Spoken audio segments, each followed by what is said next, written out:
আসসালামু আলাইকুম, সবাই কেমন আছেন? আশা করি সবাই অনেক অনেক ভালো আছেন। আবারও চলে এসেছি নতুন একটি রেসিপি নিয়ে। আজকের রেসিপি হলো মিষ্টি কুমড়ো পালং শাক দিয়ে কাতলা মাছের ঝোল। এখানে আমি মাছ নিয়েছি, দিয়ে দিলাম স্বাদ মতো লবণ,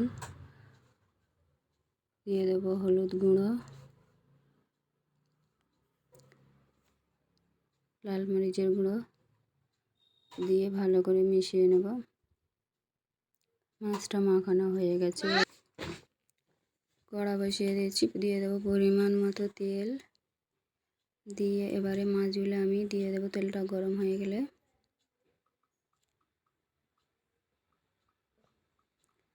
উল্টে পাল্টে মাছগুলো ভালো করে আমি ভেজে নেব।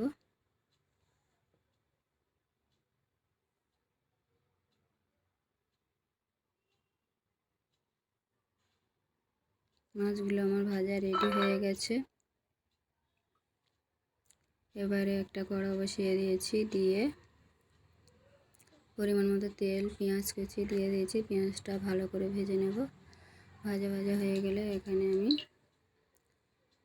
দিয়ে দেবো অল্প করে আদা রসুন বাটা, দিয়ে নেড়ে চেড়ে দিয়ে দেব অল্প একটু পানি।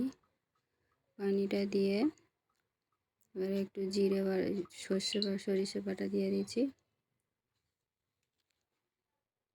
দিয়ে দেবো স্বাদ মতো লবণ, লাল মরিচের গুঁড়ো, হলুদ গুঁড়ো,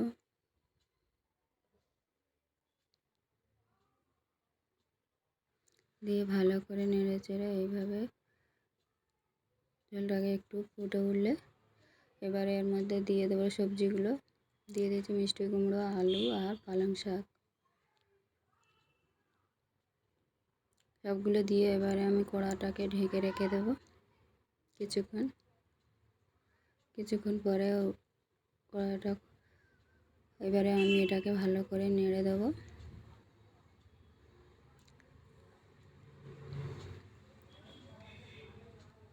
ভালো করে সবজিটা কষানো হয়ে এলে